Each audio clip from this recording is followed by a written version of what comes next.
Step 1. Establish definition.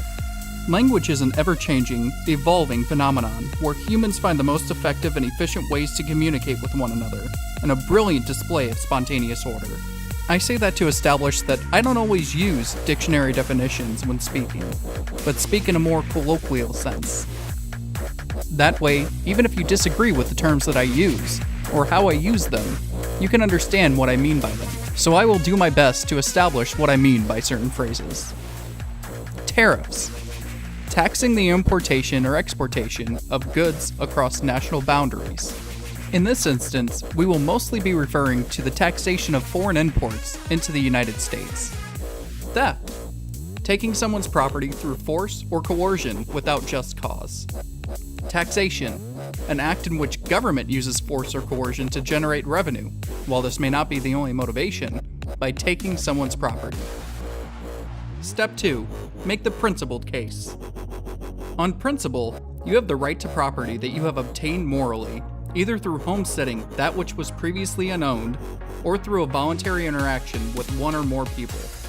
You also have the right to the property of your life and your liberty, all the way until it violates the rights of someone else. With that said, you morally have the right to give away your property or labor in a transaction with another willing participant, and once again, assuming all parties consent, you may receive what was previously their property or labor in return. This principle remains the same whether these parties are trading as neighbors, across city lines, or across hemispheres. If someone outside the consenting parties uses coercion or force to take the property of one or more party mid-transaction, this is considered theft. When government does the same thing, I believe the principle remains consistent. Shopping at your local store, it's called a sales tax. When working for a company as an employee, it's called an income tax. When trading goods, services, and currency across the borders of a nation-state, it's called a tariff. Step 3. Make the practical case. Now I am more than willing, and would actually be excited, to have a rational conversation about finding ways to generate revenue for government in a way that alleviates the burdens placed on individuals. However, if the justification for the creation of a new tariff, or the opposition of the elimination of an existing one, is to protect jobs, then we have to ask, at what expense? We can find this out by going through a very realistic thought experiment depicted in Henry Hazlitt's 1947 book, Economics in One Lesson.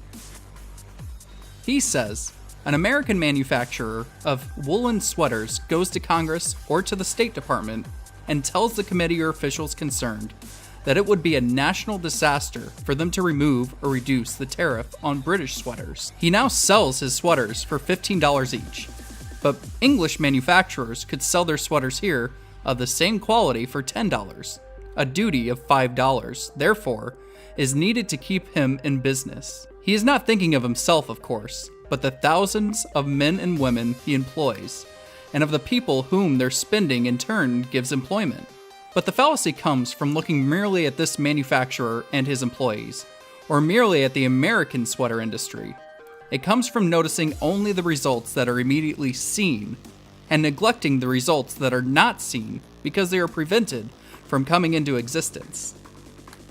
On the topic of protecting jobs and wages, Hazlitt says, it is important to notice that the new tariff on sweaters would not raise American wages. To be sure, it would enable Americans to work in the sweater industry at approximately the average level of American wages for workers of their skill, instead of having to compete in that industry at the British level of wages. But there would be no increase of American wages in general as a result of the duty, for, as we have seen, there would be no net increase in the number of jobs provided, no net increase in the demand for goods, and no increase in labor productivity. Labor productivity would, in fact, be reduced as a result of the tariff. Hazlitt emphasizes that tariffs in a specific industry can, in fact, benefit some people. On the subject of the tariff, we must keep in mind one final precaution.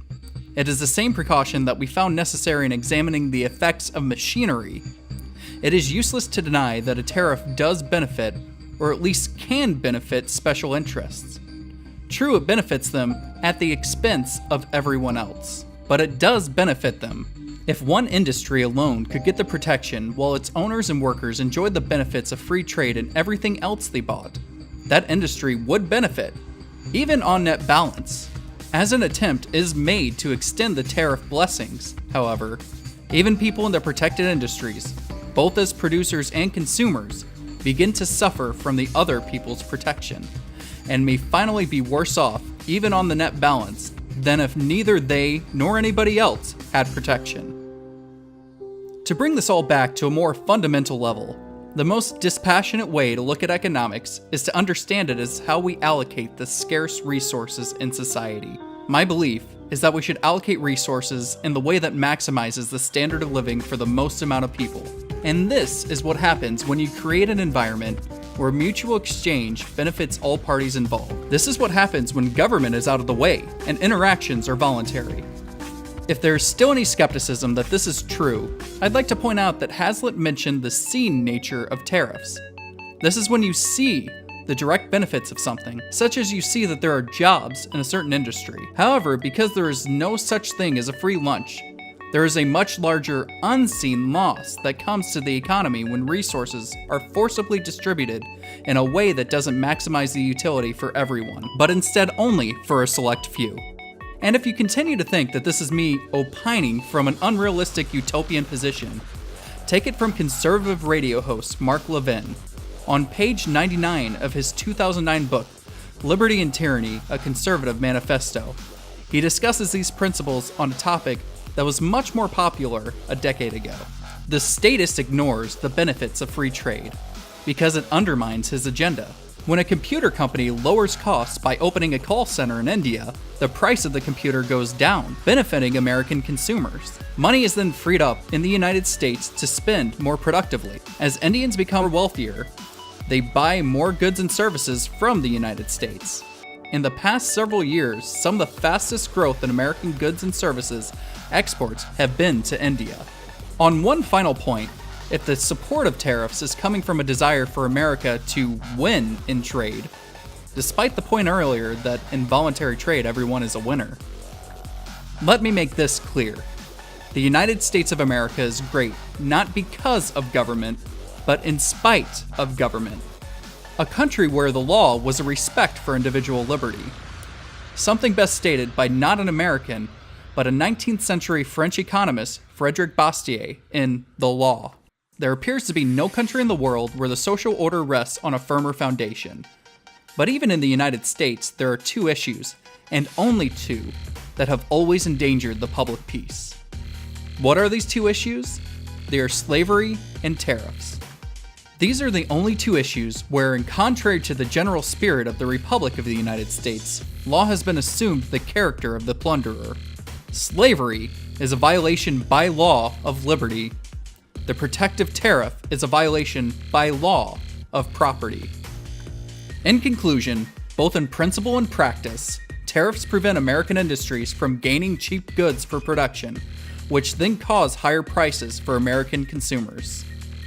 The implementation of tariffs for select industries also benefits a small special interest at the expense of others. Ultimately, tariffs, like all taxes, are a violation of the right of free people to voluntarily interact with one another in a peaceful fashion.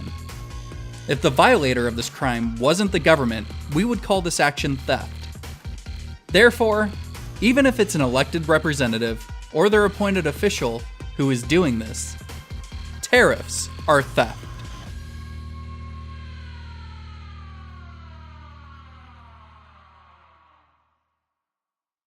Now, why is the steel industry and similar industries, why are they so effective in their campaigns for protection?